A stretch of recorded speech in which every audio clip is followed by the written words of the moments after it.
নমস্কার বন্ধুরা, আজ শেয়ার করব লাউ পাতায় ফুলকপি দিয়ে নতুন ইউনিক একটি নিরামিষ রেসিপি।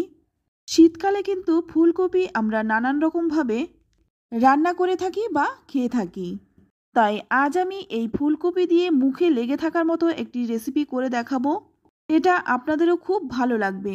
তো প্রথমেই দেখুন, এখানে আমি একটা ফুলকপি নিয়েছি, তারপর ফুলগুলো আমি কেটে নিয়েছি। তো ফুলগুলো দেখুন আমি একটু ছোট ছোট করে টুকরো টুকরো করে কেটে নিয়েছি। এবার অপর দিকে কড়াইতে একটু জল গরম করে নিয়ে এবার এই কেটে রাখা ফুলকপিগুলো দিয়ে দিচ্ছি। তো সবগুলো ফুলকপি আমি দিয়ে দিলাম। এবার এর মধ্যে দিয়ে দিচ্ছি 1 চামচ লবণ। লবণটা যাতে সবগুলো ফুলকপির মধ্যে ভালো করে মিশে যায়, তাই একটু নেড়েচেড়ে মিশিয়ে নিচ্ছি। তো ফুলকপিটা একটু নেড়েচেড়ে দিয়ে এবার একটা ঢাকা দিয়ে 5 মিনিট সেদ্ধ করে নেব। ততক্ষণে এইদিকে আমি নিয়েছি কিছুটা লাউ পাতা। তো লাউ পাতাগুলো দেখুন আমি কিন্তু ভালো করে পরিষ্কার করে ধুয়ে নিয়েছি। এবার এই লাউ পাতাগুলো বেছে নেব। লাউ পাতায় কিন্তু হালকা আঁশ থাকে, একটু টান দিলেই কিন্তু আঁশগুলো বেরিয়ে আসবে। তো আপনারা সকলেই জানেন লাউ পাতা কীভাবে বাছতে হয়, তবুও একটু দেখিয়ে দিলাম। তো সবগুলো লাউ পাতা ভালো করে বেছে নিলাম। এইদিকে দেখুন ফুলকপিটা কিন্তু খুব ভালো করে সেদ্ধ হয়ে গেছে। এবার জল ঝরিয়ে তুলে নিচ্ছি। তো সম্পূর্ণ ফুলকপিটাই কিন্তু আমি জল ঝরিয়ে তুলে নিলাম। এটা কিন্তু এখন খুব গরম, তাই একটু ঠান্ডা করে নিচ্ছি। ততক্ষণে এখানে একটা মশলা বানিয়ে নেব। তো একটা প্লেটের মধ্যে নিয়ে নিচ্ছি 2 চামচ কালো সর্ষে। আমি কালো সর্ষেটা নিচ্ছি, আপনারা কিন্তু সাদা কালো মিশিয়ে নিতে পারেন কিংবা সাদা সর্ষেটাও নিতে পারেন। আর নিয়ে নিচ্ছি 2 চামচ পোস্ত। পোস্তর পরিবর্তে কিন্তু আপনারা সাদা তিলটাও নিতে পারেন। এবার নিয়ে নেব 4টে কাঁচা লঙ্কা, এটা একটু ঝালঝাল হবে। আর নিয়ে নিচ্ছি 1/2 চামচ লবণ। এবার সমস্ত কিছু আমি শিলে বেটে নেব।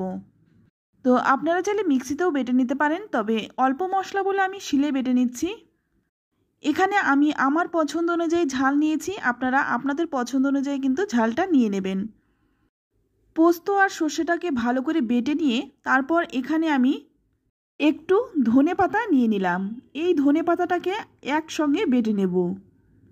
তো বেটে তুলে নিলাম আর সামান্য একটু জল দিয়ে সমস্ত মশলাটাই নিয়ে নিলাম।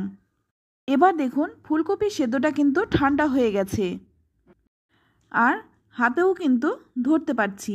গরম থাকলে কিন্তু হাতে ধরা যাবে না। এবার ভালো করে একটু মেখে নেব। একদম মিহি করে মাখবো না, একটু গোটা গোটা থাকবে সেই রকমভাবে কিন্তু মেখে নেব।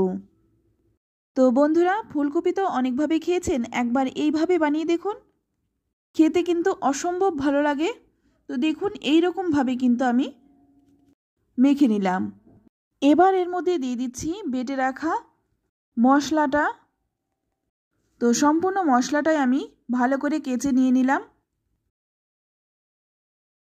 তারপর দিয়ে দেব 1/2 চামচ হলুদ গুঁড়ো। দিয়ে দিচ্ছি স্বাদ মতো লবণ। লবণ কিন্তু আমি ভাপানোর সময় দিয়েছিলাম, তাই সেই বুঝে লবণটা দিতে হবে। আর দিয়ে দিচ্ছি 1/2 চামচ চিনি। চিনিটা দিলে স্বাদটা ব্যালেন্স হয়, খেতে ভালো লাগে। দিয়ে দিচ্ছি 1/2 চামচ লাল লঙ্কার গুঁড়ো। এটা কিন্তু ঝাল লঙ্কার গুঁড়ো।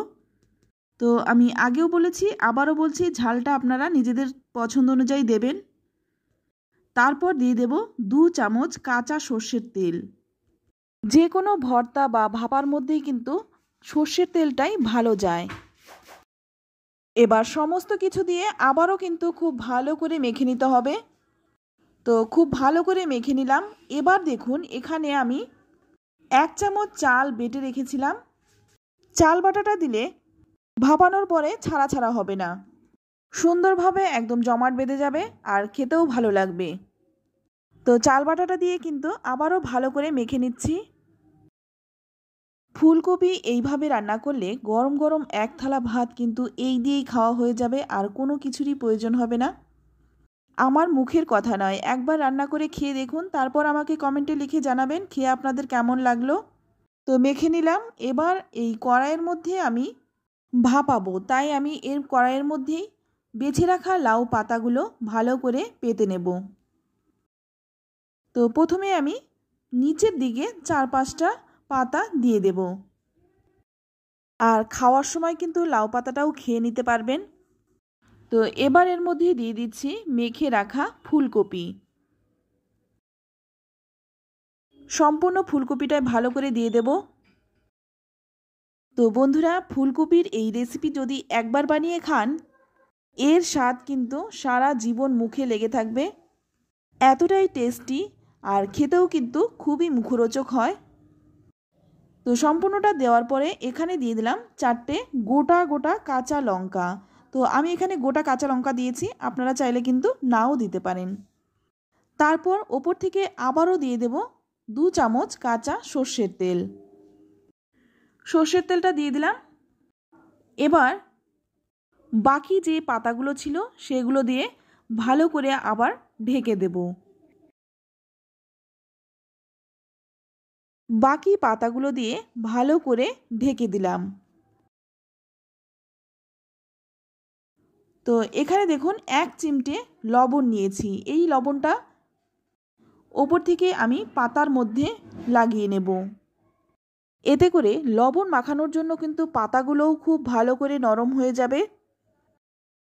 লবণ মাখানোর পর এবার ঢাকনা বন্ধ করে 25 থেকে 30 মিনিট গ্যাসের আঁচটা একদম কমিয়ে দিয়ে ভাপিয়ে নেব। তো দেখুন এখানে আমি 30 মিনিট পর ঢাকনাটা খুলে নিয়েছি। তো পাতাগুলো দেখুন একদম নরম হয়ে সেদ্ধ হয়ে গেছে।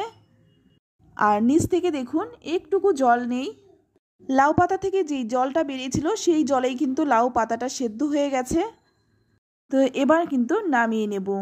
তো নামানোর জন্য আমি একটা প্লেট দিয়ে প্রথমেই ঢেকে দিচ্ছি, তারপর কড়াইটা ধরে উল্টে দিলাম। আর এভাবে উল্টে দিলে কিন্তু খুব সুন্দরভাবে নামিয়ে নেওয়া যাবে। তো দেখুন নামিয়ে নিলাম। তো পাতাটা সরিয়ে একটু দেখাচ্ছি আপনাদের। দেখুন দেখতে কতটা লোভনীয় হয়েছে, খেতেও ভীষণ ভালো হয়েছিল। তাই আপনাদের একবার রিকোয়েস্ট করব এই রেসিপিটি অন্তত একবার বানিয়ে খান। আর এটা কিন্তু গরম গরম ভাতের সাথে অমৃত সমান লাগে। আর এই রান্নাটা কিন্তু একদম সম্পূর্ণ নিরামিষভাবে করা হয়েছে। তো বন্ধুরা, রেসিপিটি কেমন লাগলো অবশ্যই কমেন্টে জানাবেন। ভালো লাগলে লাইক শেয়ার কমেন্ট করতে একদম ভুলবেন না। আর আপনি যদি আমার চ্যানেলে নতুন হয়ে থাকেন, চ্যানেলটা সাবস্ক্রাইব করে নেওয়ার অনুরোধ রইল। তো বন্ধুরা, আমি কিন্তু গরম গরম ভাত দিয়ে খেয়েছিলাম, খেতে কিন্তু ভীষণ ভালো লেগেছিল। তো আজ এই পর্যন্ত, আবারও নিয়ে আসবো অন্য কোনো নতুন রেসিপি। সকলেই ভালো থাকবেন, সুস্থ থাকবেন। সকলকেই ধন্যবাদ।